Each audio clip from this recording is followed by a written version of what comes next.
व्यापारी का पतन और उदय। वर्धमान नामक शहर में एक कुशल व्यापारी रहा करता था।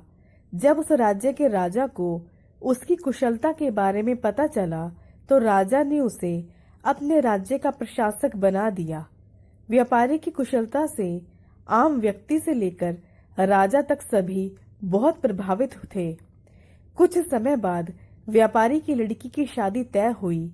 इस खुशी में व्यापारी ने बहुत बड़े भोज का आयोजन किया। इस भोज समारोह में उसने राजा से लेकर राज्य के सभी लोगों को आमंत्रित किया।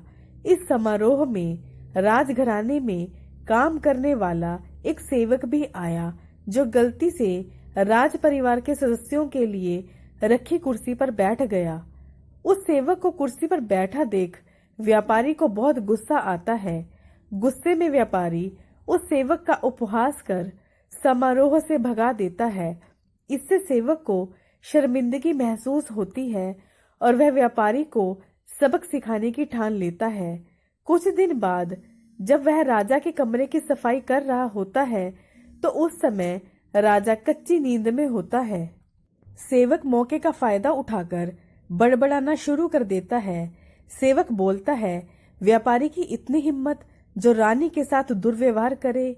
यह सुनकर राजा नींद से उठ जाता है और सेवक को कहता है, क्या तुमने कभी व्यापारी को रानी के साथ दुर्व्यवहार करते हुए देखा है? सेवक तुरंत राजा के पैरों में गिरकर उनसे माफी मांगने लगता है और कहता है, मैं रात में सो नहीं पाया, इसलिए मैं कुछ भी बड़बड़ा रहा हूँ। सेवक की बात सुनकर राजा सेवक को कुछ नहीं बोलता, लेकिन उसके मन में व्यापारी के लिए शक पैदा हो जाता है। इसके बाद राजा ने व्यापारी के राजमहल में प्रवेश पर पाबंदी लगाकर उसके अधिकारों को कम कर दिया। अगले दिन व्यापारी किसी काम से राजमहल में आता है तो उन्हें पहरेदार दरवाजे पर ही रोक ले देते हैं। पहरेदार का यह व्यवहार देखकर व्यापारी को आश्चर्य होता है।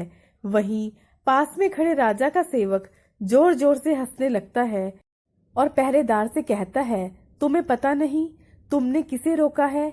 यह बहुत ही प्रभावशाली व्यक्ति हैं जो तुम्हें यहाँ से बाहर निकलवा सकते हैं।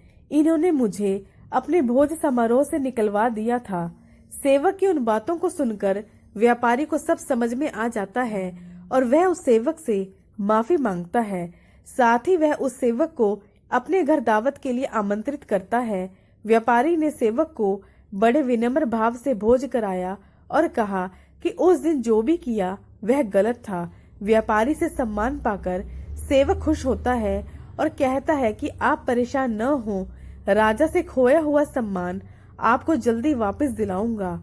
उसने अगले दिन राजा जब कच्ची नींद में होता है तो सेवक कमरे की सफाई करते हुए फिर से बड़बड़ाने लगता है और कहता है, हे भगवान, हमारे राजा इतने भूखे होते हैं कि गुस्लखाने में स्नान करते हुए खीर खाते रहते हैं। इस बात को सुनकर राजा नींद से उठकर क्रोध में कहते हैं, मूर्ख सेवक, तुम्हारी इतनी हिम्मत कि तुम मेरे बारे में ऐसी बात करो। राजा के क्रोध को देखकर सेवक पैरों में गिरकर माफी मांगता है और कहता है, महाराज, रात को मैं ठीक तरह से सो नहीं पाया, इसलिए कुछ भी बड़बड़ा रहा हूँ। फिर राजा सोचने लगते हैं, अगर यह सेवक मेरे बारे में ऐसा बोल सकता है तो उस व्यापारी के बारे में भी झूठ ही बोल रहा होगा। अगले ही दिन राजा ने व्यापारी को महल में बुलाया और उन्हें उनसे छीने हुए सभी अधिकार वापस दे दिए। कहानी से सीख। हमें इस कहानी से यह सीख मिलती है, किसी को छोटा समझकर उनका मजाक नहीं उड़ाना चाहिए, सभी का सम्मान करना चाहिए। किसी को नीचा दिखाने से एक दिन खुद भी अपमान का सामना करना पड़ता है। दोस्तों, यदि आपको मेरी कहानी पसंद आई तो मेरे चैनल को सब्सक्राइब करना ना भूलें, वीडियो को लाइक करें, शेयर करें। आपका बहुत बहुत धन्यवाद।